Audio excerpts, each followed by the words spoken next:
Terima kasih, kita bersyukur kepada Tuhan, firman Tuhan yang menyapa kita di minggu 5 setelah Trinitatis terambil dari Lukas pasal 19 ayat yang pertama sampai dengan ayat yang ke-10. Saya akan membacakannya bagi kita, mari kita ikuti dalam hati kita masing-masing. Saya akan bacakannya.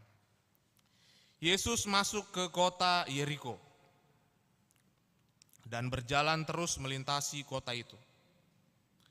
Di situ ada seorang bernama Zakheus, kepala pemungut cukai, dan ia seorang yang kaya.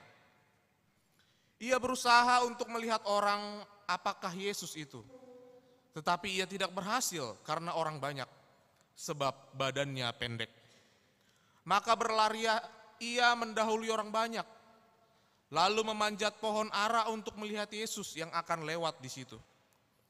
Ketika Yesus sampai ke tempat itu, ia melihat ke atas dan berkata, "Zakheus, segeralah turun, sebab hari ini aku harus menumpang di rumahmu." Lalu Zakheus segera turun dan menerima Yesus dengan sukacita. Tetapi semua orang yang melihat hal itu bersungut-sungut, katanya, "Ia menumpang di rumah orang berdosa." Tetapi Zakheus berdiri dan berkata kepada Tuhan, "Tuhan, setengah dari milikku akan kuberikan kepada orang miskin, dan sekiranya ada sesuatu yang kuperas dari seorang, akan kukembalikan 4 kali lipat."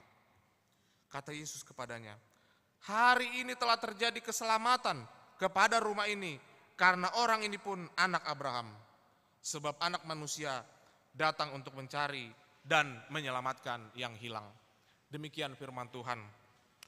Bapak, Ibu, saudara-saudara yang dikasihi oleh Tuhan Yesus Kristus, banyaknya pengalaman hidup kita, banyaknya tantangan yang kita hadapi, banyaknya segala hal yang telah kita lalui dalam proses kehidupan kita ini, kita pasti pernah menang, kita pasti pernah berhasil, tapi kita pernah juga gagal, kita pernah juga kalah. Dan ketika kita mengalami itu, kalau kita ingat-ingat, apakah kita pernah siap untuk kalah? Banyak orang lebih banyak siap untuk menang daripada siap untuk kalah.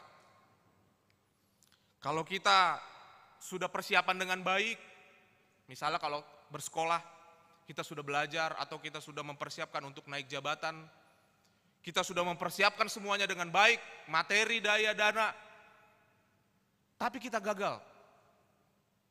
Dan kita tidak mempersiapkan ketika kita akan kalah. Karena kita sudah yakin kita menang, maka kita menjadi patah semangat, menggerutu dan kecil hati, kecewa. Bahkan kita kecewa kepada Tuhan. Tuhan, kenapa? Saya sudah persiapkan semua. Kenapa saya gagal, Tuhan? Kalau kita lihat Zakheus di sini, dia gagal. Ayat 4 kita lihat. Maka di ayat yang ketiga, ia berusaha melihat orang tentang Yesus, tetapi ia tidak berhasil, ia gagal. Tujuan utamanya melihat Yesus, tapi dia gagal. Tapi meskipun dia gagal, dia tidak kecewa. Kenapa? Karena dia udah siap kalah.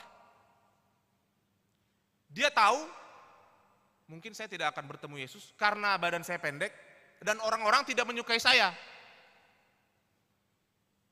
Akhirnya dia mempersiapkan diri juga untuk kalah. Tapi dia tidak kecewa, dia malah bangkit lagi. Di ayat 4, berlarilah dia, mendahului orang banyak, lalu memanjat pohon ara. Kita sudah tahu cerita ini dari sekolah minggu. Melihat Yesus, dan justru dari kekalahan itu ia bangkit, dia mencari cara lain.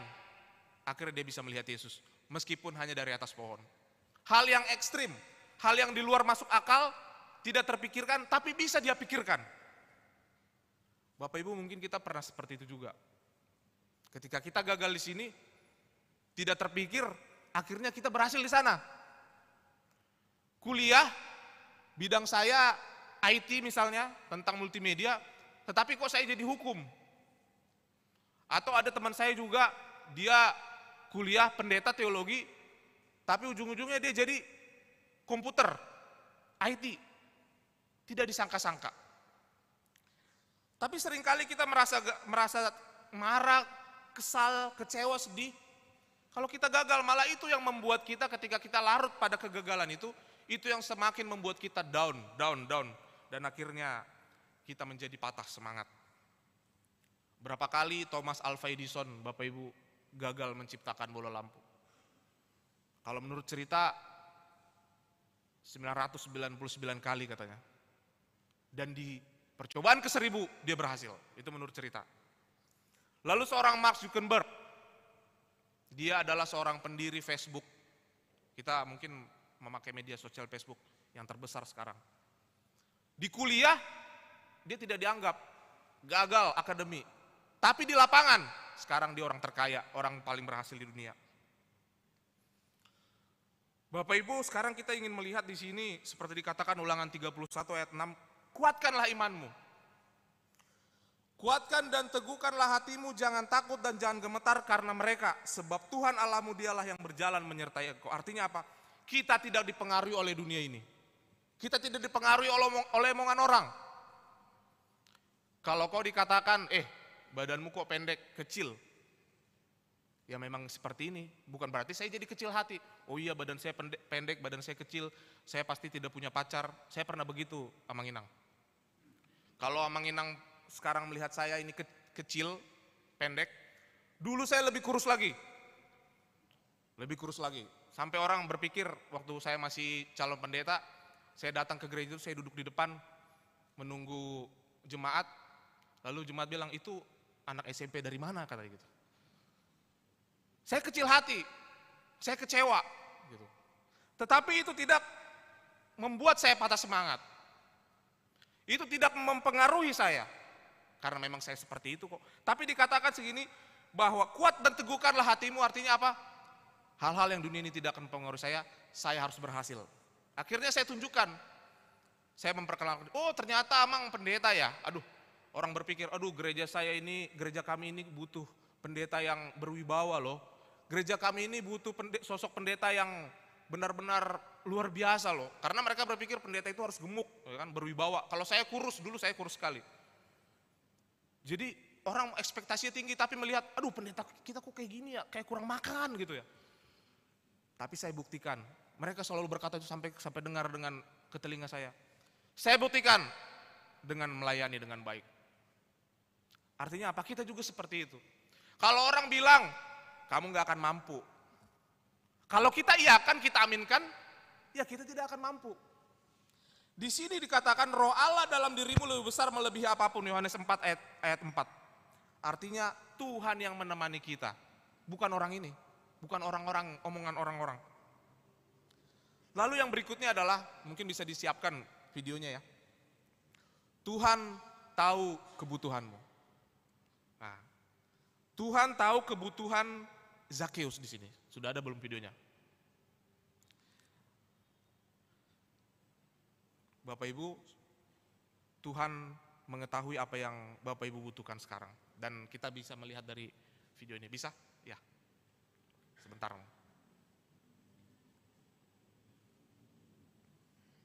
Ya, ini dia gambaran manusia dalam perjalanan di padang gurun. Penuh dengan tantangan, penuh dengan kesulitan. Dia butuh sesuatu, yakni air. Lalu ketika kita butuh sesuatu, kita berdoa kepada Tuhan. Tuhan tolong, aku butuh air hari ini. Tuhan tolong, kita berdoa dengan sungguh-sungguh. Sepertinya ada jawaban Tuhan. Tapi tidak saat itu juga jawaban Tuhan. Tapi kita marah. Lalu ada tawaran dunia, ini ada air. Dia jalan tawaran dunia itu. Lalu tangan Tuhan menuntun, jangan ke situ. Itu yang cocok di sana. Tapi dia lihat, kayaknya bukan seperti yang kuinginkan. Aku harus lari. Bukan itu Tuhan. Terus dia dihalangi oleh Tuhan, tapi dia lari dari tuntunan tangan Tuhan. Terus menerus dia berusaha lari. Bukan itu Tuhan, bukan itu. Akhirnya dia lihat, ini dia yang kubutuhkan. Nah, ketika kita sampai pada yang kita butuhkan, gregetnya minta ampun. Lalu kita pakai kekuatan kita pakai kemampuan kita pakai kepintaran kita.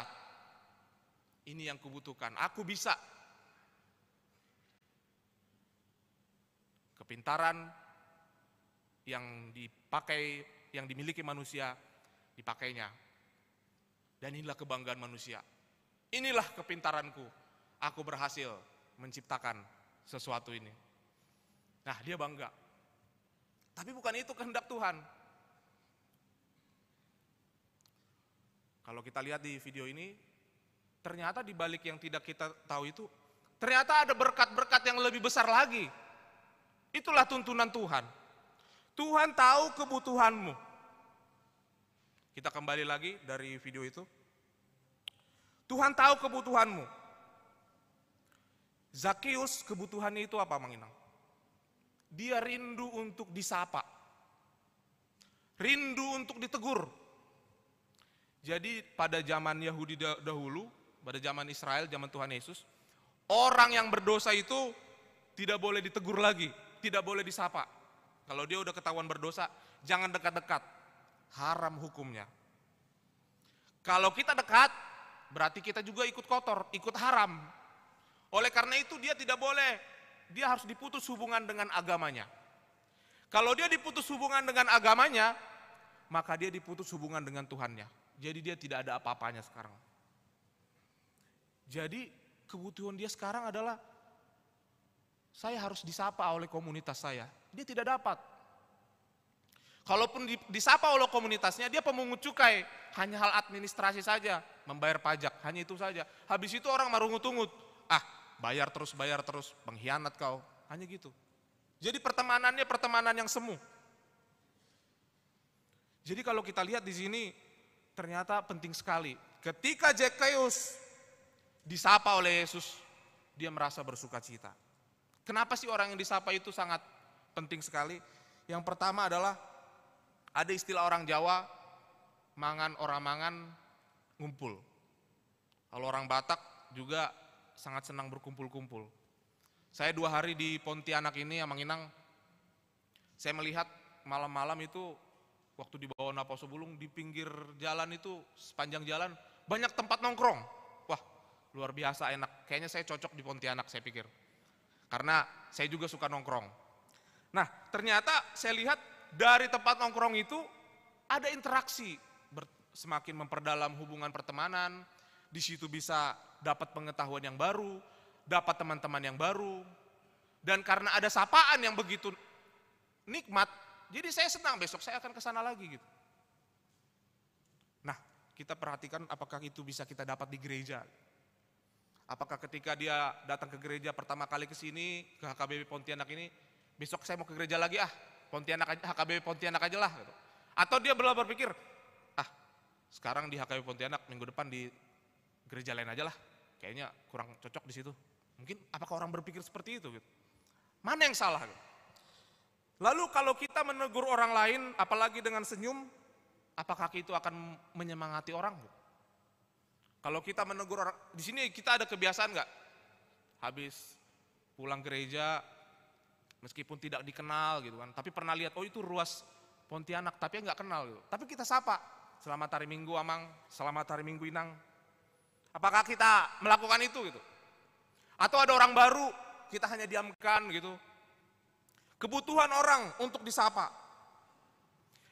Yang ketiga, orang yang suka bertegur sapa itu adalah orang yang tipikal orang yang peduli. Apa kabar? Halo. Bagaimana kabar keluargamu hari ini?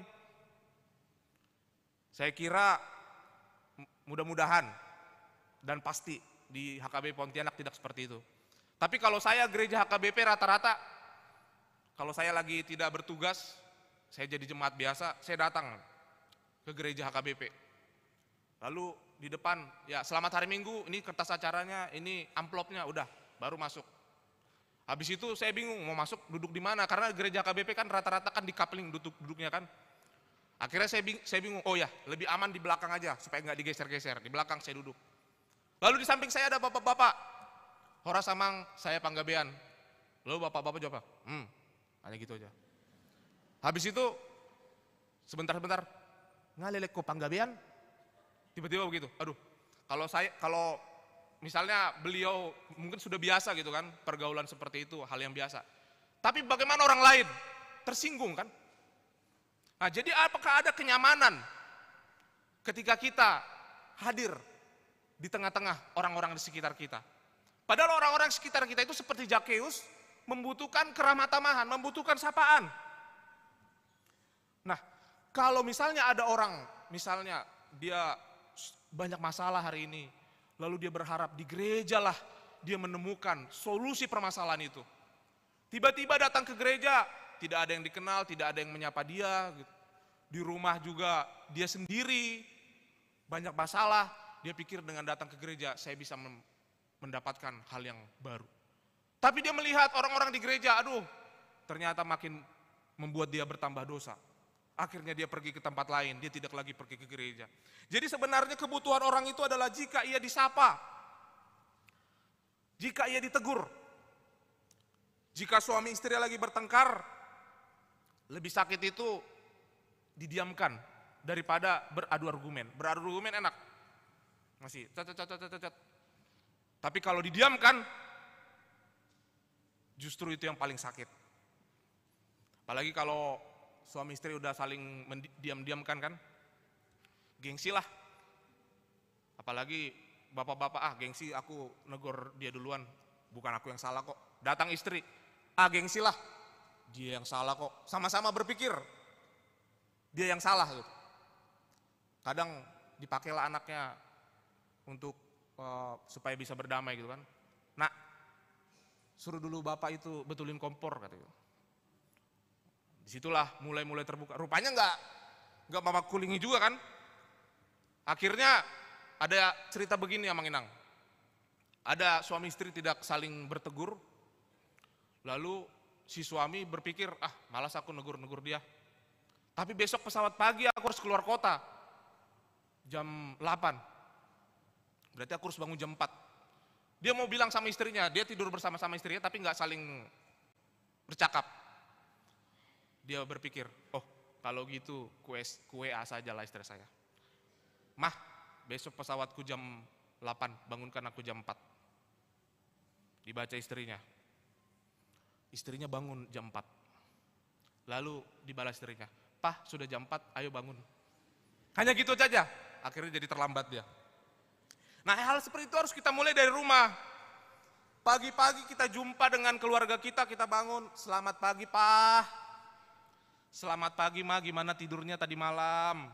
Enak gak? Mau dibuatkan sarapan apa?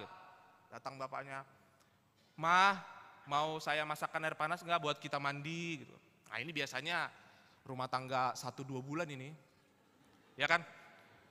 Habis 3 bulan, molor dikit, setahun 2 tahun, ya udahlah, masak sendirilah air panasmu. Nah, saya gitu kan. Jadi sebenarnya sapaan itu sangat penting bagi kita.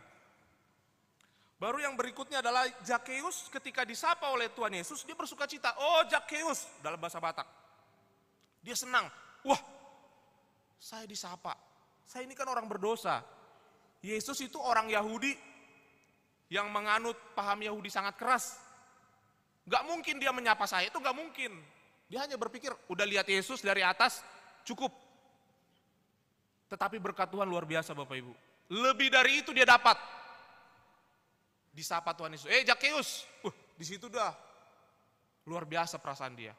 Ditambah lagi Tuhan Yesus mengatakan, aku ingin mampir di rumahmu. Wah, berkatnya bertambah lagi, melimpah bersuka cita dia. Mungkin kita pernah seperti itu Mang Inang. Yang kita harapkan misalnya A, tapi datang Tuhan, ditambahkan B, ditambahkan C, sampai tumpah-tumpah itu berkat itu. Dan itulah sukacita kita yang begitu luar biasa.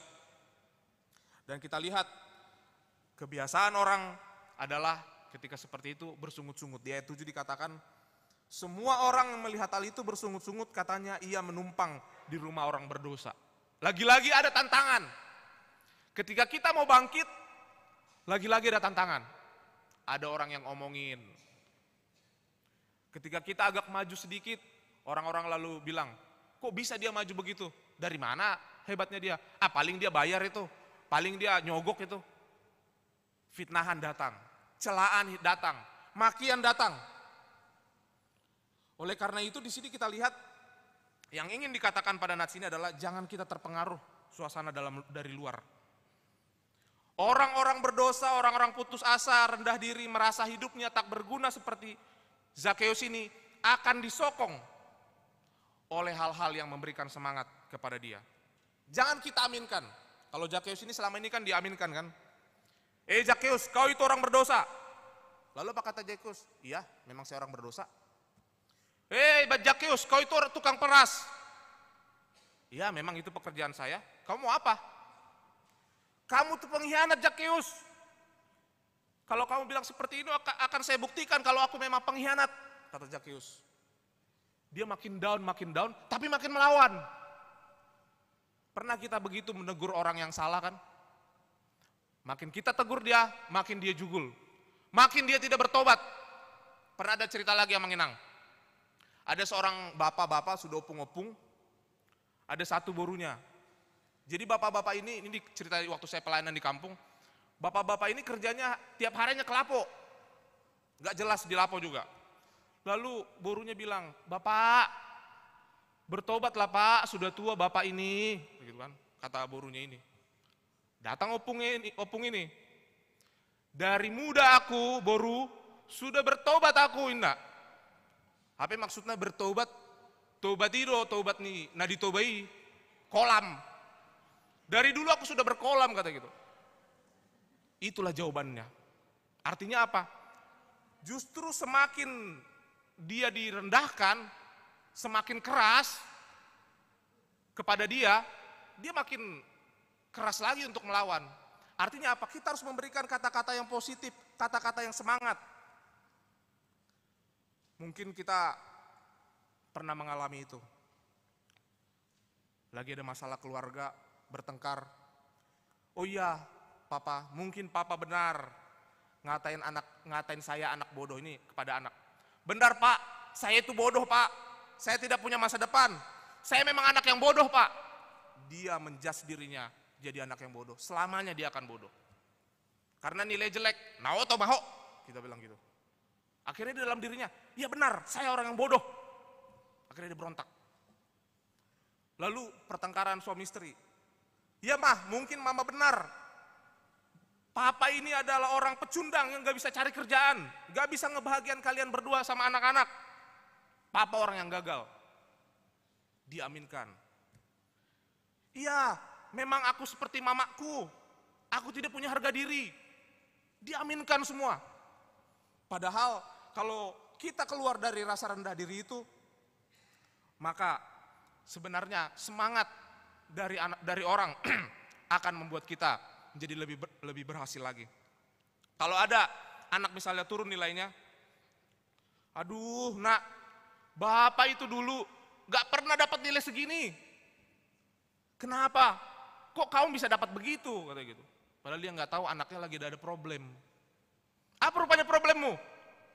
"Baru putus cinta Pak." "Aduh, kau mau sekolah atau mau pacaran?" Ditambahin lagi sama orang tuanya. Bukan memberi semangat. Artinya apa? Dari mana mereka bisa dapatkan kekuatan untuk memperbarui kehidupannya kalau bukan dari rumah? Makanya mereka lebih nyaman di tempat nongkrong. Mereka lebih nyaman di gadget mereka. Anak-anak sekarang kan main gadget kan luar biasa kan. Kenapa? Di gadget itu dibilang, kalau kamu gagal, coba lagi. Kalau kau berhasil, good. Gitu kan? Coba kalau di rumah. Bisa nggak seperti itu? Bisa nggak kita memberi semangat? Kita sapa dengan kata-kata positif. "Pa, aku sayang padamu." Salah seperti itu. "Ma, Nak, aku bangga kepadamu. Maafkan aku ya." Tadi kalau saling mendiamkan, berani nggak bilang, "Maafkan aku ya," padahal bukan aku yang salah. Misalnya istriku yang salah, "Mah, maafkan aku ya, Mah." Oh pasti istri bilang, "Oh bukan Pak, aku yang salah." "Enggak Mah, aku yang salah." Bisa kita memberikan semangat. Baru datang, "Nungalo jauh sadari yodah, hulo pape air panasmu." Padahal lagi bertengkar. "Semangat ya anak mama, hari ini belum dapat ranking. Besok bisa lebih baik lagi kok." Ayo semangat. Akhirnya anak ini juga semangat, langsung dia cerita. Sebenarnya begini mah, aku sebenarnya lagi jatuh cinta, tapi begini. Oh iya ya, dengarkan dulu dia. Lalu berikan semangat, berikan pilihan. Kamu pilih dulu, kamu mau jatuh cinta, boleh. Tapi pacarannya di rumah ya, misalnya seperti itu. Atau kamu pilih dulu sekolah yang bagus lah dulu. Kan pacaran bisa belakangan. Masih banyak kok pria-pria lain atau cewek atau perempuan-perempuan lain. Kita berikan semangat kepada dia hal-hal yang positif. Karena perubahan dan pertobatan akan terjadi jika kita mengalirkan hal-hal yang positif. Kalau kita bilang seperti itu mungkin anak kita, iya juga ya, ngapain pacaran ya? Habis-habisin waktu, habis-habisin uang. Mendingan aku belajar. Dia bahkan berpikir seperti itu daripada kita marah-marahi. Misalnya seperti itu. Nah, seperti itulah yang dialami oleh Zakheus. Karena Tuhan Yesus mencari dia, perubahan dan pertobatan terjadi dalam hidup dia. Perubahan terjadi, dia bilang, Tuhan, aku akan memberikan hartaku setengah. Tuhan, aku akan mengembalikan 4 kali lipat. Kalau dalam hukum Yahudi sebenarnya 120% aja balikan.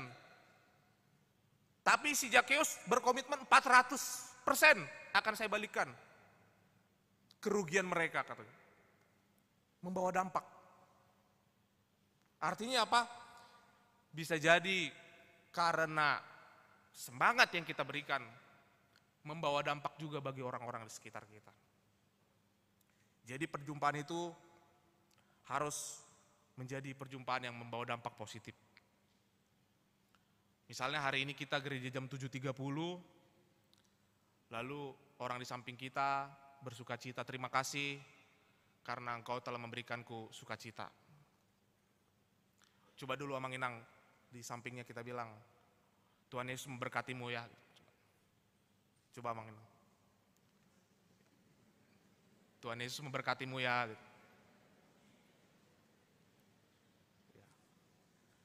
Iya, terima kasih Amang Inang. Itu dampaknya luar biasa itu. Meskipun saya bukan membuat kita seperti sekolah minggu, ya kan?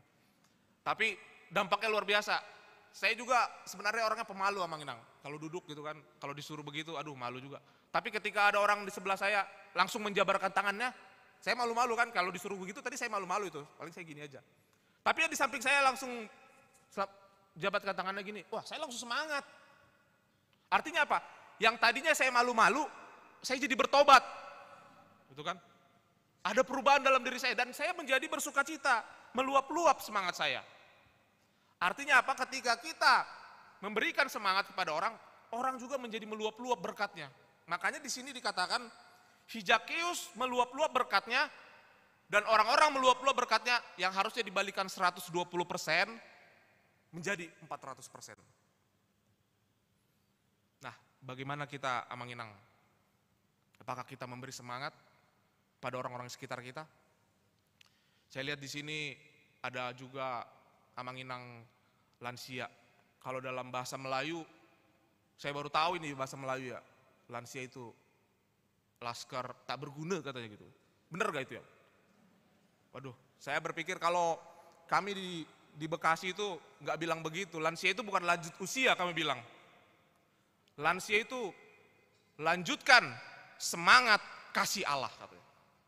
Artinya apa? Ini kan gereja kita kan naik tangga ini kan. Kalau Amang Inang di sini tadi naik tangga, biasa aja kan. Kalau saya tadi ngos-ngosan Amang Inang, serius. Tadi saya datang jam 6 belum ada orang, lalu saya masih foto-foto, lalu saya lihat naik tangga ini. Naik tangga ini, aduh kok saya ngos-ngosan ya gitu kan. Tapi saya pikir Amang Inang di sini mungkin nggak ngos-ngosan Amang ya. Enggak ya? Ya luar biasa. Jadi bukan berarti lansia itu menjadi yang tak berguna. Menjadi orang yang patah semangat, tidak. Justru dikatakan lansia adalah lanjutkan semangat kasih Allah. Masa hidup manusia 70 tahun. Kalau lebih berarti bonus. Itulah semangat kasih Allah itu. Semangat kasih Allah yang Tuhan berikan, berkat Tuhan melimpah-limpah, maka mereka menjadi lansia, bukan lagi laskar tak berguna. Tapi benar-benar berguna, berdaya guna di dalam Tuhan. Artinya apa? Ketika kita hidup dalam semangat, Wah, justru ada contoh kan, kalau Pak Menteri Luhut atau Ratu Elizabeth, itu umurnya udah 70, Ratu Elizabeth 90. Wah, melihat mereka saya jadi semangat. Saya juga di sini berkhotbah, melihat Amang Inang yang sudah senior, saya jadi semangat. Yang tadinya saya naik tangga ngos-ngosan, besok saya akan berpikir, besok saya akan mulai komitmen olahraga supaya saya sehat, supaya saya nggak ngos-ngosan. Artinya ada perubahan hidup ketika melihat orang. Artinya ketika kita menjadi berkat yang baik, maka orang-orang juga akan merasakan berkat dari Tuhan. Perubahan akan terjadi apabila seseorang menjadi tersadar bahwa dia disemangati. Mungkin bisa disiapin lagi videonya. Ini ada sebuah eksperimen Amang Inang dari Jepang. Ada sebuah eksperimen dari Jepang tentang kekuatan sebuah perkataan positif. Ada nasi diletakkan di dalam 2 toples yang ditandai dengan kebencian dan kasih. 1 toples diberikan aura-aura kebencian, sedangkan toples lain diberikan aura-aura kasih. Hasilnya eksperimen tersebut, toples kebencian membuat nasi menjadi cepat busuk, sedangkan toples berikutnya yang diberikan aura kasih, nasi tetap putih seperti sebelumnya. Nah, itu baru nasi, idado pe. Bagaimana dengan manusia? Ya, jadi tadi toples itu berisi kebencian, diberikan kebencian terus, aura-aura kebencian dalam toples kebencian. Toples kasih, diberikan terus aura-aura kasih. Hasilnya, ini eksperimen Jepang, yang kebencian tadi nasinya cepat busuk hitam. Tapi nasi yang kasih itu tadi, dia tetap putih seperti awalnya. Itu baru nasi. Bagaimana manusia, emang? Maka dari itu Tuhan Yesus di sini dikatakan dalam topik kita, mencari dan menyelamatkan yang hilang. Dia tidak hanya sekedar mencari, tapi dia menyelamatkan, memberikan semangat, memberikan topangan, sokongan, dan motivasi. Oleh karena itu Amang Inang, kita semua dipanggil saat ini oleh Tuhan Yesus. Jadilah kita sebagai orang yang memberikan semangat bagi orang-orang di sekitar kita. Kita mau nanti Amang Inang, setelah selesai ibadah kita ini tadi, kita semua saling bertegur sapa. Kalau ada yang ragu, mau salaman karena masih COVID, boleh. Begini saja juga boleh. Dan di rumah, kalau ada yang tidak gereja, anggota keluarga kita, jangan dimarah-marahin. Bilang, selamat hari Minggu ya, Tuhan Yesus memberkatimu. Kiranya sapaan firman Tuhan ini semakin menguatkan kita. Amin. Mari kita berdoa. Kami bersyukur kepadamu ya Tuhan, karena melalui firman Tuhan saat ini kami diajak dan disapa untuk merenungkan bahwa pentingnya semangat dalam hidup seseorang untuk dibangun berdasarkan firman Tuhan. Kiranya Tuhan semakin memelihara kehidupan kami masing-masing, agar kami tetap menjadi saluran berkat-Mu. Berkati umat-Mu dari anak-anak hingga orang tua ya Tuhan. Jagai hidup mereka ya Tuhan.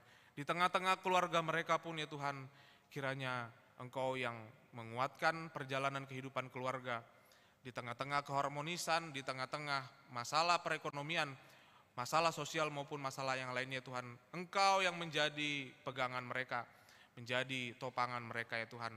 Dan juga anak-anak-Mu yang masih dalam studi ataupun mencari jodoh ataupun mencari pekerjaan, kiranya Engkau yang memberikan jalan keluar yang terbaik, memberikan kepada mereka semangat yang baru agar mereka hidup dalam perjuangan untuk melangkah memenangkan hidup mereka ya Tuhan.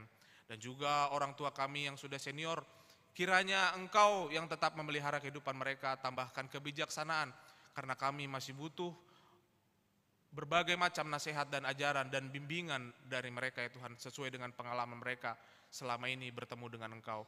Kiranya ketika kami pulang ke rumah kami masing-masing, kami membawakan sukacita kami ini ke dalam rumah kami masing-masing ya Tuhan. Kami juga berdoa untuk semua anggota jemaat-Mu yang saat ini sedang dalam bersukacita ulang tahun.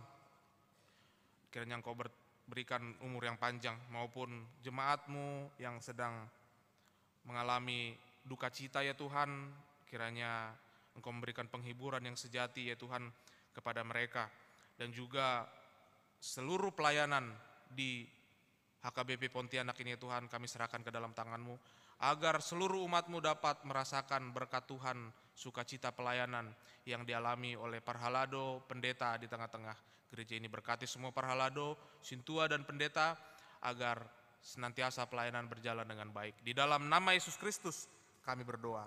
Amin.